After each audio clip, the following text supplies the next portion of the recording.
போகிறோம் பார்த்தீங்கன்னா டிசம்பர் 20க்கான நடப்பு நிகழ்வுகள் தான் பார்க்க போகிறோம். ஓகேங்களா, ஃபஸ்ட் நியூஸ் பாருங்கள்.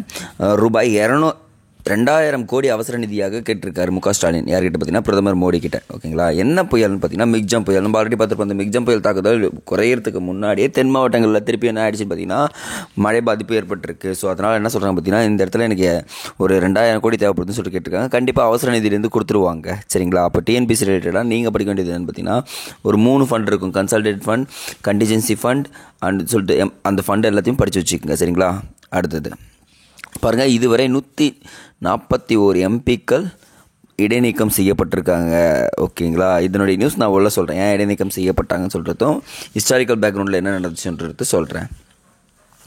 அடுத்தது, இந்திய கூட்டணி பிரதமர் வேட்பாளராக கார்கே. ஓகேங்களா, அந்த காங்கிரஸுடைய தலைவர் இருப்பார் பார்த்தீங்களா, மல்லிகா அர்ஜுனா கார்கே. அவர் தான் வந்து பார்த்திங்கன்னா இப்போ பிரதமர் வேட்பாளராக அறிவிக்க முடிவு பண்ணியிருக்காங்க. பார்ப்போம், தேர்தலில் வென்ற பிறகு முடிவு என்ன இருக்குன்னு பார்த்தீங்கன்னா மாற்றி விட்டுருவாங்க. ஓகேங்க, நெக்ஸ்ட் பாருங்கள். அடுத்த 6 நாட்களுக்கு மழை வாய்ப்புன்னு சொல்லியிருக்காங்க. திருப்பி மழை வரப்போகுது. ஸோ அதனால் அந்த 20 to 21, 25 வரைக்கும் என்ன ஆகுதுன்னு பார்த்திங்கன்னா மழை வந்துகிட்டே இருக்க போகுது. ஸோ கொஞ்சம் கேர்ஃபுல்லாக இருந்துக்குங்க. நெக்ஸ்ட்டு இதெல்லாம் வேண்டாம், ஸ்கிப் பண்ணிக்கலாம். அப்படியே வந்தீங்கன்னா திருக்குறள் தெளிவாக பார்த்துங்க. செயற்கு அரிய யாவுல நட்பின் அதுபோல் வினைக்கு அரிய யாவுல காப்பு அப்படின்னு சொல்கிறாங்க. அப்படின்னா நட்பை போல் செய்து கொள்வதற்கு அருமையானவை எதுவுமே கிடையாதுன்றாங்க. அதுபோல் தொழிலுக்கு அரிய காவலாக இருப்பவை எவை உள்ளன அப்படின்னு சொல்கிறது இதில் முடிக்கிறாங்க. அப்போது இந்த இடத்துல நட்பின் சிறப்பை பற்றி குறிப்பிட்டிருக்காங்க. இந்த திருக்குறள் கொஞ்சம் இம்பார்ட்டன்ட்ங்க, கொஞ்சம் நோட் பண்ணி வச்சுக்கோங்க. நெக்ஸ்ட்டு இது ஃபுல்லாகவே நியூஸ் பார்த்திங்கன்னா இதுதான் இருக்குது. பட் ஆனால் இங்கே நமக்கு ஹிஸ்டாரிக்கல் பேக்ரவுண்ட் இருக்கும்.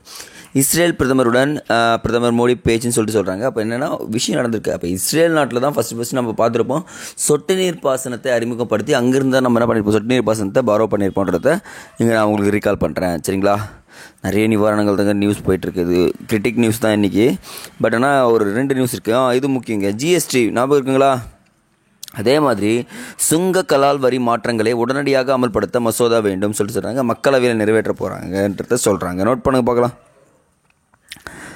தற்காலிக வரி வசூல் சட்டம் 1931 அடிப்படையில் பழமையான நடைமுறையின்படி சுங்க மற்றும் கலால் வரிகள் கொண்டு வரப்படுகிற மாற்றங்கள் ஏப்ரல் 1 மத்திய அரசால் அறிவிக்கப்படும் அப்படின்னு சொல்லியிருக்காங்க. இந்த மசோதா வந்து பார்த்திங்கன்னா நிதி மசோதாவாக தாக்கல் பண்ணுறாங்க. அப்படின்னு என்ன சொல்கிறாங்கன்னா ஃபினான்ஸ் பில்னு சொல்லுவாங்க தெரியுங்களா, அந்த பில்லாக பாஸ் பண்ண போகிறாங்க. கிட்டத்தட்ட பிப்ரவரி 1 நள்ளிரவு. இப்போ என்ன அர்த்தம், நள்ளிரவு 12 மணிக்கு சட்டம் ஏற்ற போகிறாங்கன்றது அர்த்தம். ஓகேங்களா, மற்றபடி இதை பற்றி நான் சொல்கிறேன். நீங்கள் என்ன பண்ணுறீங்கன்னா தலைப்பை ஃபுல்லாக எழுதிக்கிங்க, ஜிஎஸ்டி பற்றி படித்து வச்சுக்கோங்க, இந்த ஆண்டு குறிப்பிட்டு வச்சுங்க. நான் கண்டிப்பாக இது வந்தோடனே நான் ஃபுல்லாக எக்ஸ்பிளைன் பண்ணிடுறேன் என்னன்றதை. இதுதாங்க விஷயம். நாடாளுமன்றத்தில் அத்துமீறல் அப்படின்னு சொல்லிட்டு பார்த்தோமா, கிட்டத்தட்ட 141 அந்த சஸ்பெண்ட் ஆனதுக்கு இந்த 6 பேர் தான் காரணம். ஏன்னா இவங்க போய் உள்ளே போய் என்ன பண்ணிட்டாங்க, அந்த குப்பிகளை வீசின உடனே அவங்களுடைய வாட்ஸ்அப் குரூப் ஓப்பன் பண்ணி பார்த்தா பகத்சிங், சந்திரசேகர் ஆசாத், ஓகேங்களா, பெயர் கொண்ட கிட்டத்தட்ட 6 வாட்ஸ்அப் குழுக்கள் இருந்துச்சாங்க.